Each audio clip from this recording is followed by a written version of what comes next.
नमस्कार दोस्तों, राजवंश क्रिएशन आपके लिए लाया है एक ऐसी जाबाज महिला अफसर की कहानी जिसे सुनकर हर हिंदुस्तानी देश की बेटियों पर नाज करेंगे।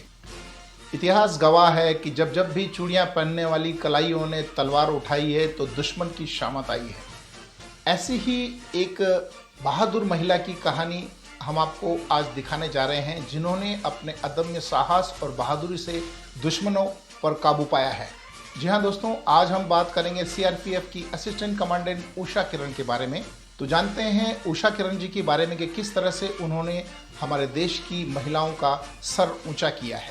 इंसिडेंट मैं बताना चाहूँगी, जब मैंने नया कह सकते हैं कि छत्तीसगढ़ में कदम रखा था, तो एक ऑपरेशन पे हम लोग बाहर निकले हुए थे और वो रात का ऑपरेशन था। तो बहुत ही जिसे कहते हैं घनी काली रात थी वो, और पहला ही मेरा रात का ऑपरेशन था मेरे करियर का। तो उसमें चलते चलते क्या हुआ कि एक जवान जो मेरे आगे चल रहा था, उसके बैग से लग के एक झाड़ी मेरी आंख में आके लग गई। तो वो झाड़ी जब मेरी आंख में लगी तो मुझे महसूस हुआ कि कुछ शायद मेरी आंख में गिर के टूट गया है, और बहुत ही जिसे कह सकते हैं कि नहीं बर्दाश्त करने वाला दर्द मुझे वहाँ पे होने लगा। पर बात ये थी कि बहुत रात थी और हम लोग एक ऑपरेशन में बैठे हुए हैं, तो आप नहीं चिल्ला सकते हैं, आप ना ही टॉर्च जला कर ये देख सकते हैं कि आपके साथ क्या हो रहा है। सकते हैं कि नहीं मुझे ये कुछ हो गया है भाई, ऑपरेशन को पोस्टपोन कर दो, अब ख़त्म करो, मुझे वापस जाना है। आपको ख़त्म करना पड़ेगा। तो पूरी रात मैं उस दर्द को लेकर के बैठी रही और मेरी आंख से लगातार पानी बहते रहा, पर मैं ये भी नहीं देख पा रही थी कि एक्चुअली हुआ क्या है। सुबह होने पे कैंप आने तक मुझे ये नहीं पता था कि मेरी आंख में क्या हुआ है।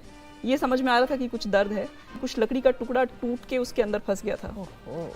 और वो सब हो जाने के बाद में जब बैठ के मैं सोच रही थी, तो मैंने ये रियलाइज़ किया कि आप जब इस तरह के ऑपरेशंस पे या इस तरह के अभियानों में जाते हैं तो आपको अपना कंफर्ट लेवल जो है वो त्याग देना पड़ेगा।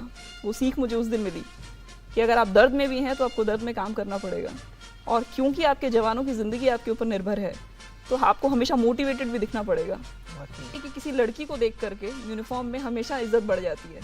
तो ऐसा लगता है कि हाँ, हमारे घरों की बेटियां जो हैं वो ऐसा कुछ कर सकती हैं। जब पिता ऐसा देखते हैं तो उनको लगता है कि मेरी बेटी जो है वो भी शायद ऐसा कुछ करेगी, या वो भी शायद ऐसा कुछ बन पाएगी। मैं देखती हूँ माओं को जब वो कहती हैं कि बेटा आपके साथ एक सेल्फी लेना है, अपनी बेटी को दिखाना है। तो ये कहना चाहूँगी कि बेसिकली एक स्ट्रॉन्ग वुमन को यूनिफॉर्म के साथ ही जोड़ के ना देखें कि अगर किसी ने यूनिफॉर्म पहना ही है तो ही वो एक स्ट्रॉन्ग वुमन है। कोई भी लड़की जो अपने पैशन को फॉलो कर रही है वो एक, मैं कहूँगी, एक स्ट्रॉन्ग वुमन है वो। और बाकी ये कहना चाहूँगी कि ज़रूरी नहीं है कि आप सिर्फ यूनिफॉर्म सर्विसेज को ही फॉलो करें।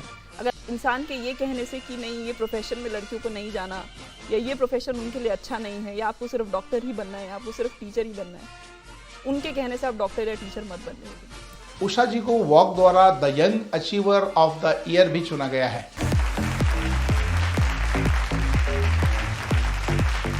Thank you, Vogue India, for the award. This award, I would like to say, is not just to Usha Kiran. This is for each and every soldier, every post personnel who are literally putting in their blood and sweat to maintain peace and harmony in the country. ऐसी बहादुर और निडर महिला के जज्बे को सलाम है, और ये एक जवाब है उनके लिए जो ये सोचते हैं कि महिलाएं सिर्फ घर और परिवार को संभालने के लिए ही होती है।